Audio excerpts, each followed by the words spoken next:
আল্লাহ আমার রব, এই রবি আমার সব। দামে দামে তন মনে তারি অনুভব।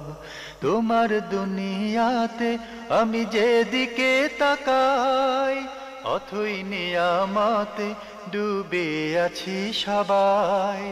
পাক পাখালির গানে শুনি তসবিহ কলো রব, তসবিহ কলো রব। আল্লাহ আমার রব, এই রবি আমার সব। আসসালামু আলাইকুম। প্রিয় দর্শক, আপনারা যারা দেশে আছেন প্রবাসে, সবাইকে জানাই অনেক অনেক প্রীতি ও শুভেচ্ছা। শুরু হলো অ্যান্টিবাই আয়োজিত এবং লাভ হলো নিবেদিত অনুষ্ঠান আপনার জিজ্ঞাসা। আপনাদের সাথে আছি আমি জয়নুল আবেদিন আজাদ। আর আপনাদের মনে জাগা প্রশ্নের জিজ্ঞাসার জবাব দিচ্ছেন বিশিষ্ট আলেম ডক্টর মোহাম্মদ সাইফুল্লাহ। আসসালামু আলাইকুম রহমতুল্লাহি ওয়া বারাকাতুহু।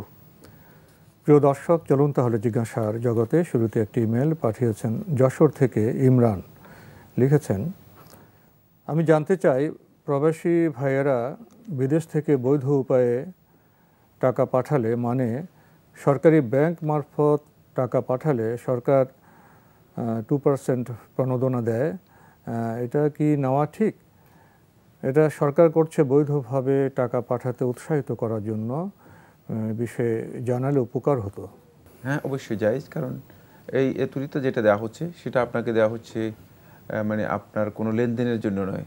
সেটা হচ্ছে আপনি যেহেতু মানে এই মাধ্যমে টাকাটি পাঠাচ্ছেন, বৈধভাবে পাঠাচ্ছেন, বৈধভাবে উৎসাহিত করার এই জন্য জন্য উৎসাহিত করা হচ্ছে, সেটি আপনার জন্য গ্রহণ করা জায়েজ না জায়েজ নয়। কারণ এখানে কোনো সুদের লেনদেন নেই, এখানে সুদের কোনো লেনদেন নেই। এখানে যে অতিরিক্ত টাকা দেওয়া হচ্ছে সেটা গিফট বা মানে আপনাকে একটা ছাড় দেওয়া হচ্ছে, আপনি যাতে করে এই ক্ষেত্রে লেনদেন বেশ অধিক পরিমাণে করতে পারেন। আমরা জানলাম। প্রিয় দর্শক, আমাদের হাতে একটি চিঠি পাঠানো হয়েছে ঝিনাইদহ থেকে, নাম প্রকাশে অনিচ্ছুক। লিখেছেন, আমি আপনাদের অনুষ্ঠানের একজন নিয়মিত দর্শক। আমরা একটা কঠিন সময়ে পড়েছি। আমার মা খুব অসুস্থ, আমরা কজন বোন, আমাদের ভাই একটা। আমাদের দেশে অধিকাংশ মা বাবাই বোধ হয় ছেলেদের বেশি ভালোবাসেন। আরও ভাইটা বোনদের সবার ছোট। আমার আব্বা একজন উচ্চশিক্ষিত মানুষ, সরকারি শিক্ষা কর্মকর্তা ছিলেন। তাছাড়া তিনি হজ করেছেন, 5 ওয়াক্ত মসজিদে নামাজ আদায় করেন, জেলা শহরে একটা বড় মসজিদে, এবং মাদ্রাসার সভাপতি পদে আছেন।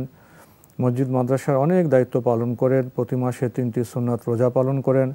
বাইরের লোকদের কাছে আমার বাবা খুবই ভালো বলে পরিচিত। আব্বা খুব সৎ ব্যক্তি, এতে আমরাও খুব খুশি। কিন্তু আমরা খুব অবহেলিতভাবে বড় হয়েছি। আমার মা খুবই অশান্তি নিয়ে জীবন কাটিয়েছেন, এটাও আমরা মেনে নিয়েছি। কিন্তু এখন আমার মা অসুস্থ, আব্বা এবং ভাই মায়ের জন্য কোনো খরচ দেন না। ভাইটা চাকুরি করে, ভাইয়ের বউ বাড়িতে থাকে, আব্বা তাদের সাথেই খাওয়া দাওয়া করেন। আল্লাহর রহমতে তারা ভালো খাওয়া দাওয়া করেন, কিন্তু মাকে ভালোভাবে খাবার দেন না। আব্বার বাসায় আমার একটা বোন ভাড়া থাকে, মার দেখাশোনা খাওয়া সেই দেয়, ওষুধের খরচটা আমরা কিছুটা দেই। আব্বার অর্থনৈতিক অবস্থা ভালো, আব্বা ইচ্ছে করলে সব কিছু ভালোভাবে মাকে দিতে পারেন, কিন্তু মার জন্য কিছু করেন না। এখন প্রশ্ন এক, আব্বা যেটা করছেন এটা কি সঠিক করছেন? 2, মার খরচ বহন করা কি মেয়েদের দায়িত্ব, যেখানে আব্বাও ভাই বর্তমান রয়েছে?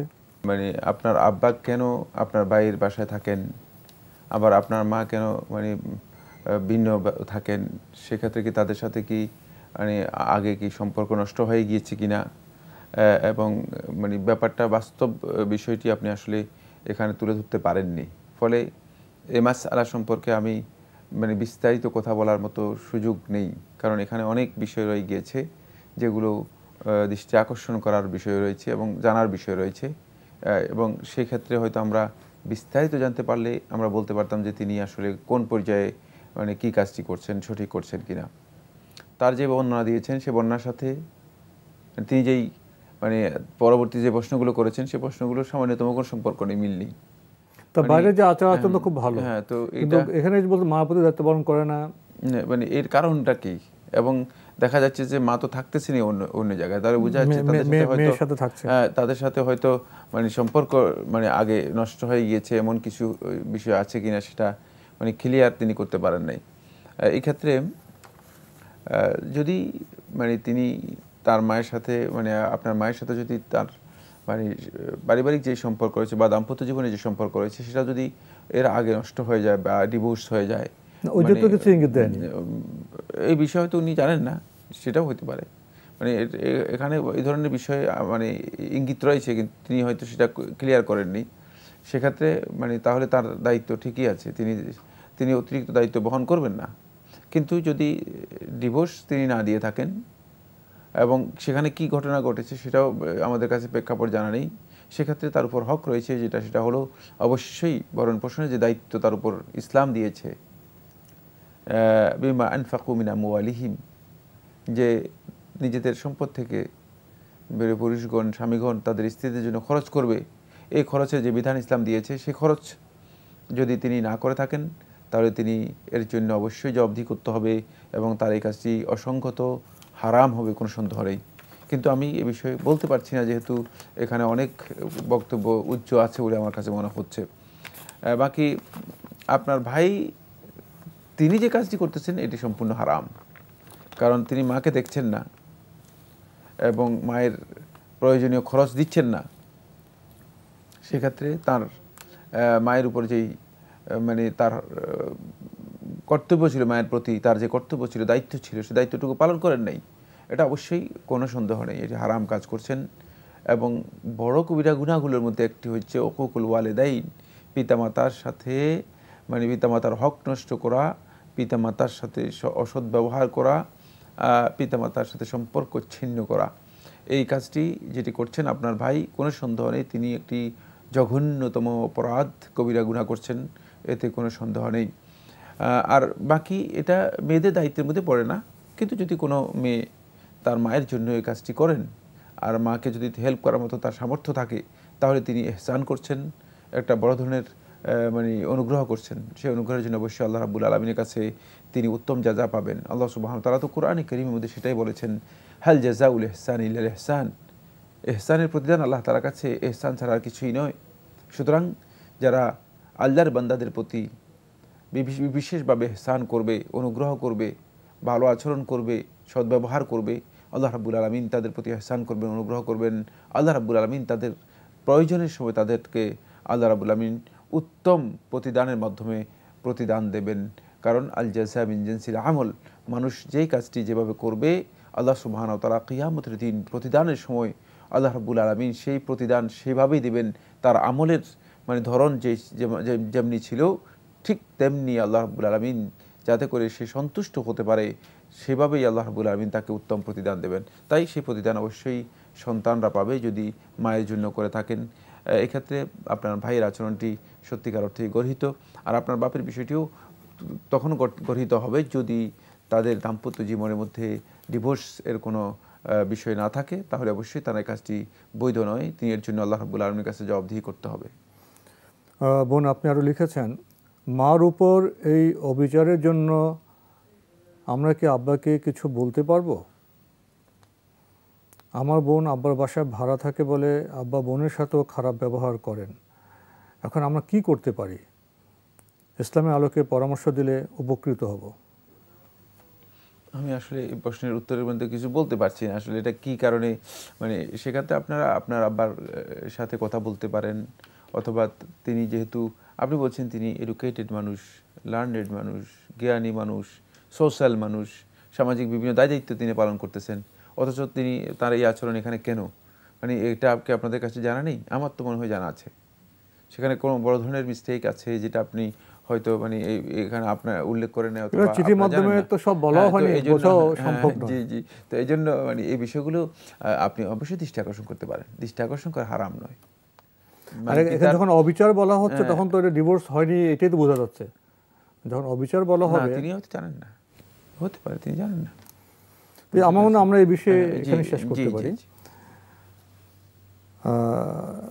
প্রিয় দর্শক, আমাদের হাতে আরও একটি চিঠি পাঠিয়েছেন আব্দুল ওয়াহাব নোয়াখালী থেকে।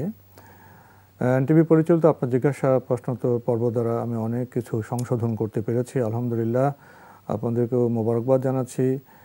নিম্নলিখিত প্রশ্নগুলোর উত্তর দিলে আরও বেশি উপকৃত হব। উনি অনেকগুলো দোয়া কতবার কি পড়বে এটা বোধহয় আপনি নিলে পড়লে সময় অনেক বেঁচে যাবে। জি জি, ধন্যবাদ। আচ্ছা, তারপরে সেই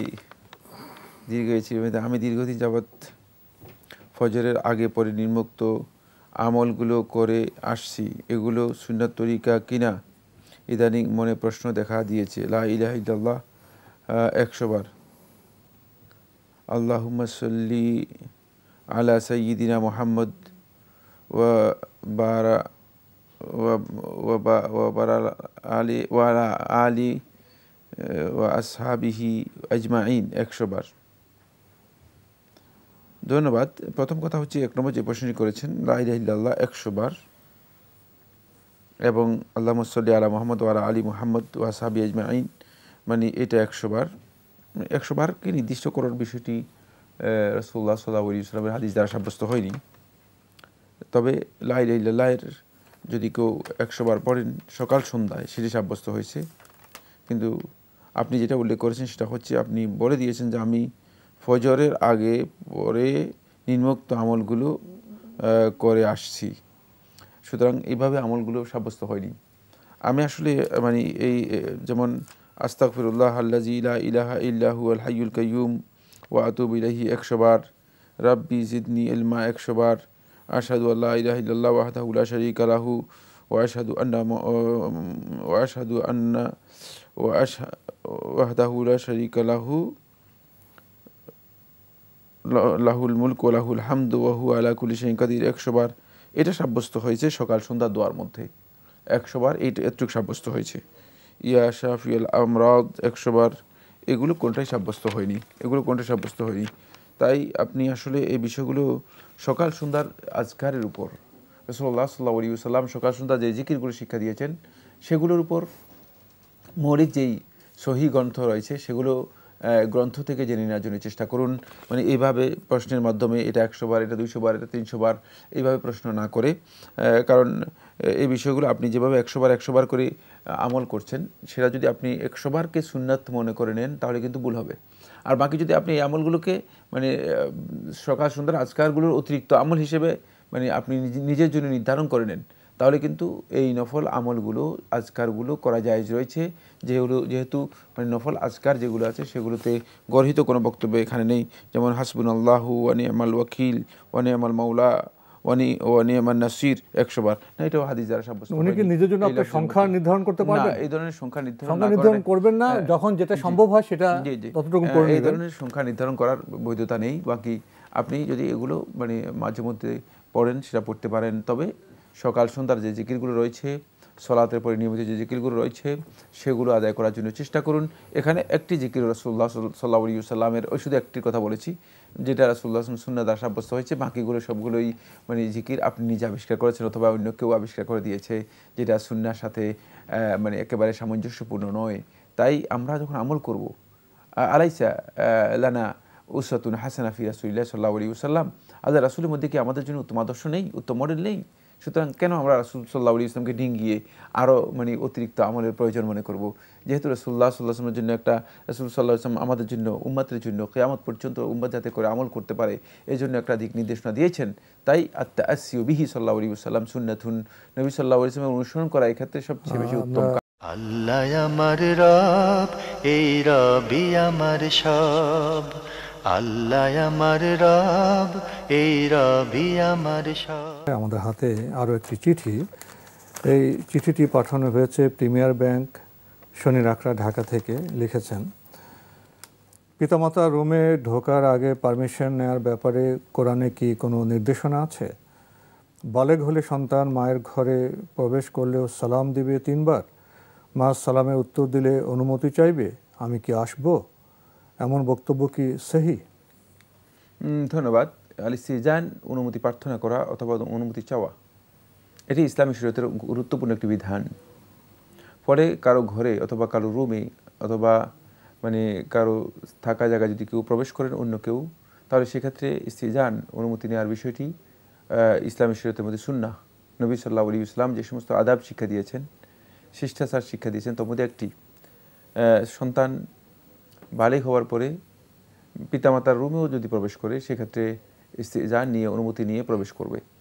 এবং এই প্রবেশ করার বিষয়টি ইসলামী শরীয়তের মধ্যে এই জন্য গুরুত্ব দেওয়া হয়েছে, যেহেতু তখনকার সময় স্বাভাবিকভাবে মানুষ যখন ঘরে শোয়ার একটা নির্দিষ্ট সময় যেত, তখন স্বাভাবিক পোশাকেই তারা থাকতো ঘরের মধ্যে। ওই ধরনের পোশাক পরিচ্ছেদের বর্তমানে যেই আধিক্য আছে, সে আধিক্য লোকদের ছিল না। কাপড়ের স্বল্পতা ছিল, স্বল্পতা ছিল। মানুষ বাইরে যেত তখন তাদের একটা ভিন্ন গাউন থাকতো, পোশাক থাকতো, সুন্দর একটা পোশাক পরে যেত। কিন্তু যখন ঘরে থাকতো তখন তাদের একেবারে নরমাল পোশাক, ঘরের জন্য যতটুকু সতর, যেটা যে শরীরটা প্রদর্শনযোগ্য নয়, জি, শুধুমাত্র সতর আবৃত করার জন্য কোনো সামান্য পোশাক, সামান্য পোশাক। এবং সাহাবায়ে কেরামগণ যখন একজন এক চাদরে সালাত আদায় করতে পারবে কিনা এই প্রশ্ন যখন করা হয়েছে, তখন সাহাবায়ে কেরাম এটা প্রশ্ন করেছেন, আলি কুল্লিন মিন লাকুম সাওবানি, যে তোমাদের প্রত্যেকের কি 2টা করে কাপড় আছে? এটা একটা অদ্ভুত বিষয় ছিল যে 2টা করে কাপড় আছে প্রত্যেকের, কারণ তাদের কাছে তো একটা কাপড়ই ছিল অনেক বেশি। ফলে সেই ক্ষেত্রে আমাদের এটা জানতে হবে যে এই জন্য ইসলামী শরীয়ত এই বিষয়টাকে গুরুত্ব দিয়েছে। সেটা হলো যখনই প্রবেশ করবে, কারণ অপ্রস্তুত একটা অবস্থায় যদি সেটা যেহেতু থাকার জায়গা, বিছানা শোয়ার জায়গা, অপ্রস্তুত অবস্থায় যদি কেউ তার ঘরে অনুমতি ছাড়া প্রবেশ করে, তাহলে তিনি হয়তো বিব্রতকর অবস্থায় পড়তে পারেন অথবা লজ্জিত হতে পারেন, যেটি আখলাকের পরিপন্থী কাজ, জীবনযাপনটা অসুন্দর হয়ে যাবে, যেটি আখলাকের পরিপন্থী কাজ এবং কি সৌন্দর্য এবং এটাকে শিষ্টাচারের পরিপন্থী। ফলে ইসলামী শরীয়ত এটাকে বাধ্যতামূলক করে দিয়েছে। সেই শিষ্টাচারের পদ্ধতি হচ্ছে ইস্তিজান, অনুমতি নেওয়া। আর এই অনুমতি নেওয়ার পদ্ধতি কি? সেটা হচ্ছে অনুমতি নেওয়ার জন্য আসসালামু আলাইকুম সালাম দিবে। যদি ভিতর থেকে সালামের উত্তর আসে তাহলে বোঝা গেল যে অনুমতি হয়ে গিয়েছে। আর যদি সালাম 3বার দেওয়ার পরে কোনো রিপ্লাই না আসে ভিতর থেকে, তাহলে বুঝতে হবে যে ভিতরে প্রবেশ করার জন্য অনুমতি নেই, এবং সেক্ষেত্রে তিনি ফিরে যাবেন। এই মর্মে হাদিস সাব্যস্ত হয়েছে, যে হাদিসে আবু মুসা আশআরী বর্ণনা করেছেন রাসূলুল্লাহ সাল্লাল্লাহু আলাইহি ওয়াসাল্লাম থেকে, এবং ওমর খাত্তাব রাদিয়াল্লাহু তাআলা আনহুকে যখন জানানো হলো, ওমর খাত্তাব রাদিয়াল্লাহু তাআলা এটাকে তাহকিক করলেন সাহাবীদের কাছ থেকে। তখন সাহাবায়ে কেরাম বলে যে হ্যাঁ, রাসূলুল্লাহ সাল্লাল্লাহু আলাইহি ওয়াসাল্লাম এভাবেই আমাদেরকে করতে বলেছেন। বর্তমানে এই বিষয়গুলো খুব জটিল নয়। এই জন্য জটিল নয়, সেটা হচ্ছে মানুষের এখন থাকার রুম আর মানুষ মেহমানদের আপ্যায়নের ড্রয়িং রুম, অথবা এটাকে কি বলা যেতে পারে, যেখানে মেহমানদেরকে মেহমানদেরকে বসার জন্য জায়গা করে দেওয়া হয়, সেক্ষেত্রে গেস্ট রুম রয়েছে, অথবা গেস্টের জন্য আলাদা রয়েছে, স্পেস রয়েছে। সেক্ষেত্রে এটা হয়তো অনেক বেশি জটিল নয়। তবে তারপরেও যেহেতু ইসলামের এই বিধানটা শিষ্টাচারের সর্বোচ্চ মার্জিত একটি বিধান, এক্ষেত্রে ঘরে প্রবেশ করার সময়ও আপনি ঘরের দরজা খোলা পেয়েছেন, ঘরে ঢুকে যাবেন। হতে পারে যে একজন লোক আছে সেখানে, এমন অবস্থা আছে একেবারে নরমাল অবস্থায় রয়েছে, বিব্রতকর অবস্থা হতে পারে, অথবা সেখানে পর্দা লঙ্ঘন হতে পারে। সেই জন্য প্রত্যেক ক্ষেত্রেই এটা সব সময়ের জন্য একটি বিধান, সেটা হচ্ছে শিষ্টাচার হচ্ছে অবশ্যই সালাম দেবে, তারপরে সেখানে প্রবেশ করবে। অথবা বর্তমান সালামের একটা অল্টারনেট করা হচ্ছে, সেটা হচ্ছে কলিং বেল দেয়া। তো কলিং বেল দিলে হয়তো আওয়াজ করার জন্য আপনি কলিং বেল ব্যবহার করতে পারেন, যেহেতু হয়তো হতে পারে যে রুম অনেক ভেতরে, তো আপনি এখান থেকে সালাম দিলে হয়তো শুনে নাও যেতে পারে। কিন্তু কলিং বেল দেওয়ার পরে যদি আপনাকে প্রশ্ন করে যে কে, অথবা আপনার পরিচয় জানতে চায়, তখন আপনি নাম বলে সালাম দেবেন, নাম বলে সালাম দেবেন, নাম বলবেন এবং সালাম দেবেন। এই আদবটুকু রক্ষা করবেন। অনেকে দেখা যায় যে আমি না, নবী সাল্লাল্লাহু আলাইহি ওয়াসাল্লাম এটা আদবের পরিপন্থী। নবী সাল্লাল্লাহু আলাইহি ওয়াসাল্লাম এটা অপছন্দ করেছেন। নবী মুহাম্মদ রাসূলুল্লাহ সাল্লাল্লাহু আলাইহি ওয়াসাল্লাম হাদিস রয়েছে, নবী সাল্লাল্লাহু আলাইহি ওয়াসাল্লাম অপছন্দ কান্নাহু কারিহা, নবী সাল্লাল্লাহু আলাইহি ওয়াসাল্লাম এটাকে অপছন্দ করেছেন। আমি বলবেন না। অনেককে দেখা যায় যে আমি কে, নাম বলবেন, সাইফুল্লাহ নাম বলবেন, তাহলে বুঝতে সহজ হবে। এবং সেক্ষেত্রে আপনি সালাম দেবেন। সালাম দিলে কি হবে? সালাম দিলে অনেকগুলো গুরুত্বপূর্ণ বিষয় রয়েছে, সেটা আমরা এই আলোচনা বলতে পারি। তবে রাসূলুল্লাহ সাল্লাল্লাহু আলাইহি ওয়াসাল্লাম একটি সহিহ হাদিস সাব্যস্ত হয়েছে, কোনো ব্যক্তি যখন কোনো রুমে অথবা কোনো বাড়িতে অথবা কোনো ঘরে তিনি প্রবেশ করেন সালাম দিয়ে, যতক্ষণ তিনি সেখানে থাকবেন ততক্ষণ পর্যন্ত তিনি আল্লাহ রাব্বুল আলামিনের জিম্মায় থেকে যাবেন। সুতরাং এর চেয়ে বড় ফজিলত আর কি চাই, যে ততক্ষণ পর্যন্ত যতক্ষণ তিনি ওখানে থাকবেন ততক্ষণ পর্যন্ত তিনি আল্লাহ তাআলার হিফাজত এবং জিম্মায় থাকবেন। সুতরাং এটা থেকে আমরা বুঝতে পেরেছি যে সালাম দেওয়ার বিষয়টি কত গুরুত্বপূর্ণ, কত ফজিলতের বিষয়। মানে রাসূল সাল্লাল্লাহু আলাইহি ওয়াসাল্লাম হাদিস থেকে এই বিষয়টি গুরুত্ব উপলব্ধি করা যায়। রাসূল সাল্লাল্লাহু আলাইহি ওয়াসাল্লাম তো শিখিয়েছেন সাহাবাদের, কেউ ঢুকে গেছে সালাম না দিয়ে, রাসূল শিখিয়েছেন যে তুমি বাইরে যাও আবার সালাম দিয়ে প্রবেশ করো। এর থেকে আমরা উপলব্ধি করতে পারি যে বিষয়টা কত দিক থেকে গুরুত্বপূর্ণ। প্রিয় দর্শক, আপনি আরও লিখেছেন, সৌদি আরবের কোনো ইউনিভার্সিটিতে ভর্তির সুযোগ না পেলে কি ব্যক্তিগতভাবে ওখানে গিয়ে পড়াশোনা করে বড় বা যোগ্য আলেম হওয়ার কোনো সুযোগ আছে? সৌদি আরবের ইউনিভার্সিটিগুলোতে ব্যক্তিগতভাবে পড়ার কোনো মানে পদ্ধতি তারা রাখেননি। সেখানে বাহির থেকে যদি কেউ যেতে হয় তাহলে তাকে স্কলারশিপ নিয়ে যেতে হবে। মানে ইউনিভার্সিটিগুলো থেকে দরখাস্তের মাধ্যমে কিছু স্টুডেন্ট স্কলারশিপে নেওয়া হয়ে থাকে। সেই স্কলারশিপ নিয়ে যদি আপনি যান তাহলে আপনি সেখানে ভর্তি হতে পারবেন, এবং সেটা আপনার জন্য মানে এটাই একটা পদ্ধতি। কিন্তু ওখানে গিয়ে আপনি কোনোভাবেই মানে ভর্তি হয়ে ক্লাস করে মানে ভর্তি হতে পারবেন না, ক্লাস করতে পারবেন না। যদি ওখানকার আপনি একামা থাকে আপনার, আর সেই একামা যদি মানে তারা মানে আপনার কাছ থেকে দরখাস্ত নেওয়ার মতো সে পারমিট থাকে, তাহলে আপনি দরখাস্ত দিয়ে ভর্তি হতে হয়তো পারেন। বিশেষ করে ওখানে যারা মুকিম আছে, একামাধারী আছে, যারা অনেক দিন থেকে বসবাস করে থাকে, তারা সেখানে ভর্তি হতে পারে, তারা ওখান থেকেই ভর্তি হতে পারে। কিন্তু ভর্তি হওয়ার সব ইউনিভার্সিটি লেভেল পর্যন্ত যেহেতু এডুকেশনটাকে ফ্রি করা হয়েছে, ফলে ভর্তি হলেই তিনি সেখানে স্কলারশিপ পাবেন। মানে ইউনিভার্সিটি ভর্তি হলেই তিনি স্কলারশিপ পাবেন, সেভাবেই তাকে ভর্তি হতে হবে। মানে টাকা দিয়ে বা প্রাইভেটলি পড়ার যে সিস্টেমটা আমাদের দেশে রয়েছে বা আমাদের বিভিন্ন পৃথিবীর বিভিন্ন কান্ট্রিতে রয়েছে, সেই ব্যবস্থাপনা সেখানে রাখা হয়নি। যদি রাখা হতো তাহলে সে উত্তম হতো, কোনো সন্দেহ নেই, কিন্তু সে ব্যবস্থাপনা নেই। তো আজকে আমাদের এখানে শেষ করতে হচ্ছে। আপনাকে অনেক ধন্যবাদ। আপনাকে অশেষ ধন্যবাদ। প্রিয় দর্শক, আমরা এতক্ষণ দেখছিলাম এনটিভি আয়োজিত এবং লাভ হলো নিবেদিত অনুষ্ঠান আপনার জিজ্ঞাসা। আমাদের এই অনুষ্ঠান আপনারা এনটিভি অনলাইনেও দেখতে পারবেন, ভিজিট করুন www.ntvbd.com। এছাড়া ইউটিউবে এবং আমাদের ভেরিফাইড ফেসবুক পেজে অনুষ্ঠান দেখতে পারবেন। বাংলাদেশের দর্শক জ্ঞান অন্বেষণ করতে চান, সৌদি আরব যেতে চান, এই যে স্পৃহা দৃষ্টিভঙ্গি খুবই উত্তম। আমাদের দেশে আছে, আসুন আমরা দেশেও জ্ঞান চর্চায় মগ্ন হই, আরও জানার চেষ্টা করি, মানার চেষ্টা করি, জীবনকে এবং আমাদের পরিবেশকে, সমাজকে আমরা আলোকিত করি। চিঠি লিখুন, প্রশ্ন পাঠান আমাদের ঠিকানায়। পরিচালক আপনার জিজ্ঞাসা, এনটিভি, বিএসসি ভবন, 7ম তলা, 102 কাজী নজরুল ইসলাম এভিনিউ, কারওয়ান বাজার, ঢাকা 1215। আপনারা ইমেলও করতে পারেন। আমাদের ইমেল অ্যাড্রেস আপনার জিজ্ঞাসা @ntvbd.com। প্রিয় দর্শক, মহান আল্লাহ আমাদের সবাইকে নিরাপদে রাখুন, রাখুন শান্তিতে। আসসালামু আলাইকুম। আল্লাহ আমার রব, এই রবি আমার সব, দামে দামে তুন মনে তারি অনুভব।